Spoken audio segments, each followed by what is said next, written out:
قاتل جتنا ہوشیار کیوں نہ ہو، وہ رات کے اندھیرے میں قتل کرے، آسمانوں کی ہواؤں میں جا کر کسی کو قتل کرے، یا سمندر کی گہرائی میں جا کر کسی کو قتل کرے، اور وہ مقتول کو قتل کر کے آگ میں جلا کر اس کی راکھ کو ہواؤں میں بکیر دے، یا کسی کو قتل کر کے اس کے ٹکڑے کو جانوروں کو کھلا دے، تب بھی ایک دن اس کی قتل کا راز ضرور افشا ہوگا۔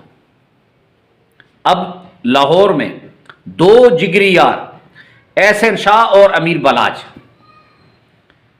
احسن شاہ حرص اور لالچ میں آ کر پیسے لیتا ہے 50 لاکھ روپے ٹیفی بٹ، گوگی بٹ وغیرہ سے، اور اس کے بعد اپنے دوست کی مخبری کرتا ہے اور یہ سوچتا ہے کہ اس راز کا کسی کو پتہ نہیں چلے گا۔ اس کا راز ایک دن بھی نہیں رہا۔ ایک دن، جس دن میر بلاج کی شہادت ہوئی، اس کے دوسرے دن ہی پولیس نے اس کو گرفتار کر لیا۔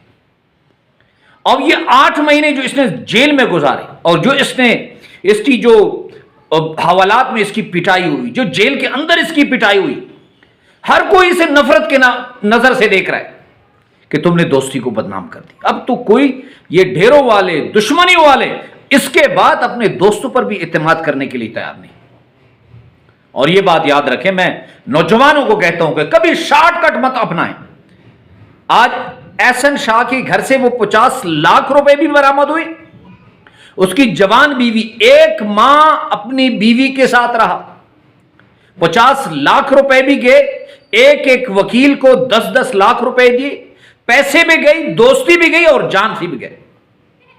ہمارے یہاں مشہور ہے کہ ایک شخص نے دوسرے شخص کو قتل کرنا چاہا، بارش ہو رہی تھی، تو قاتل نے کہا تو میں ایسی جگہ قتل کر رہا ہوں کہ دنیا کو پتہ بھی نہیں چلے گا کہ تم کہاں غائب ہو گئے۔ تو اس نے کہا یہ بارش جو ہو رہی ہے یہ میرا حال دنیا کو بتائے گی۔ 22 سال بعد ایک دن وہ بارش کو دیکھ رہا ہے اور ہنس رہا ہے۔ بیوی نے پوچھا کہ کیوں ہنس رہے ہو؟ بیویاں جب پیچھے لگ جاتی ہیں تو پتہ کرا کے چھوڑتی ہیں۔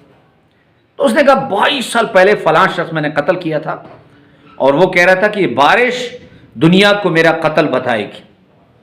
تو اس نے بیوی کو وہ راز دیا، اور چند دن میں وہ راز گاؤں میں پھیل گیا، اور اس کے ورثاء نے تیسرے دن اس کو جا کر قتل کر دیا۔